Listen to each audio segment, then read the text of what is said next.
السلام عليكم ورحمة الله تعالى وبركاته. مرحبا بكم عندي في قناتي سانرايز كلوب. كما شفتوا في العنوان اليوم صابلي بديكور كومبا ميليتار.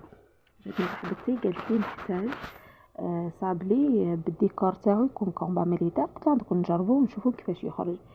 خدمت عجينة الصابلي عادية جدا، ولصقت من بعد الحبيبات هذوك تاع الصابلي لصقتهم بالطوفية كراميل، وبقات عندي طوفية درتها في الجناب تاع الحبه تاع الصابلي، ومن بعد رمته في الكاوكاو يكون مرحي متوسط.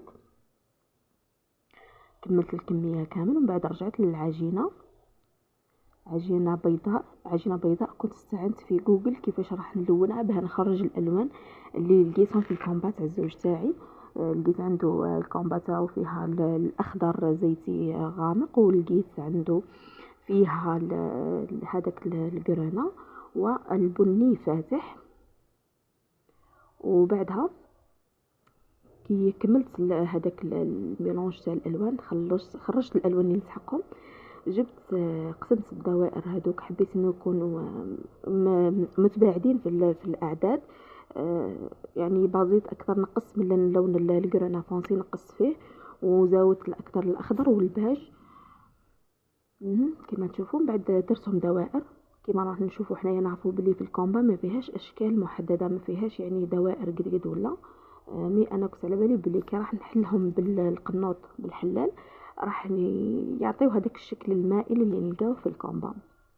زدت دورت من الجهه الثانيه كيف ودعمت بالوان تاع القرانه يعطيوني الاشكال من داخل من برا، من الامام ومن الخلف. ومن بعد قطعت بشكل القلب اللي كنت قطعت به الحبات الصابلي بعدا، وكملت كامل الكميه لهنا. ولهنا نعطيكم حاجه بلي راني ضفت كميه مليحه تاع التيلاز. كنت نخدم بالتيلاز باه نشوف ليه باسكو هي كانت طلبيه سريعه جدا لما راه كانت محتاجتها بسرعه. كملت قطعت الحبات كامل، ومن بعد جبت سطح الحبه تاع الصابلي، زدت مسحته بطبقه مليحه تاع طافيه كراميل، ولصقت هذيك العجينه. ويعني ما شاء الله جات روعه، مام هي عجبتها والحمد لله. نتمنى انكم تجربوها تعطيني رايكم.